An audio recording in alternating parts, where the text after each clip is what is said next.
looking for Japan surplus minivan Cebu. Karon guys, naata i-release nga unit from Cebu City. So i-release na to ni. Mao ni siya nga unit guys. Sa mga ganahan diha nga mupalit og minivan, message me.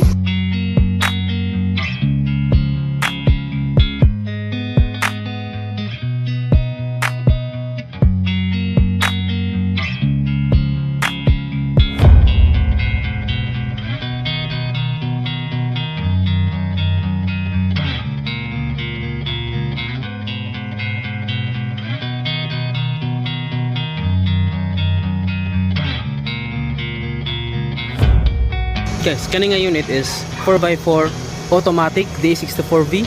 So mo na ang standard na mo nga design. Ang price ani affordable gid kayo, so sa tanang mga ganahan diha sa pang negosyo nila or pang family service, so good choice jud kayo ni siya nga unit.